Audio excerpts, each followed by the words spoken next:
गौरा बैठेली शिव के बगलिया त पूजनी करावेली हो।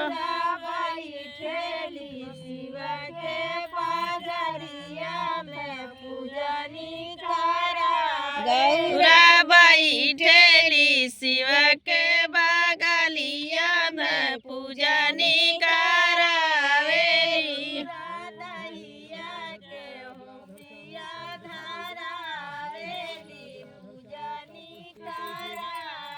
गौरा दहिया के होशिया धरावेली पूजनी करावेली।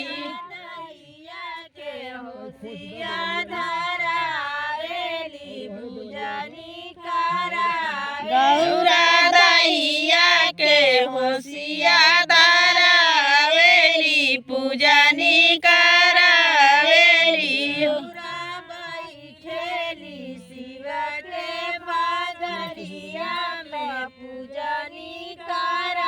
गौरा बैठेली शिव के बगलिया में पूजनी करावेली। बैठेली शिव के बगलिया में पूजनी करा गौरा बैठेली शिव के बगलिया में पूजनी करावेली। गौरा छती के होशिया धरावेली पूजनी करा गौरा छती के होशिया धरावेली पूजन करावेली। छती के होशिया धरावेली पूजनी करा गौरा छती के होशिया धरावेली पूजन करावेली। बैठेली शिव के बगलिया पूजनी करा गौरा बैठेली शिव के बगलिया त पूजनी करावेली हो। बैठेली शिव के बगलिया पूजनी करा गौरा बैठेली शिव के बगलिया त पूजनी करावेली हो।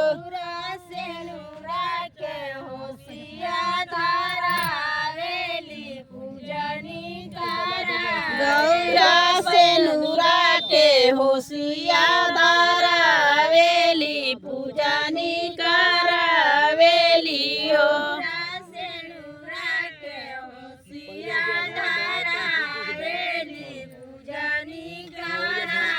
गौरा से नूरा के होशिया धरावेली पूजनी करावेली हो।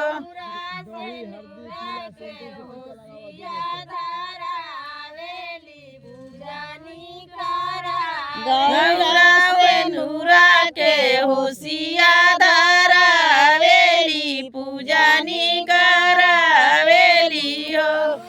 बैठेली शिव के बगलिया में पूजनी करा गौरा बैठेली शिव के बगलिया में पूजनी करावेली हो। बैठेली शिव के बगलिया में पूजनी करा गौरा बैठेली शिव के बगलिया में पूजनी करावेली हो। फुलवा के होशिया धरावेली पूजनी करा गौरा फुलवा के होशिया धरावेली पूजनी करावेली हो। फुलवा के होशिया धरावेली पूजनी करा गौरा फुलवा के होशिया धरावेली पूजनी करावेली हो। बैठेली शिव के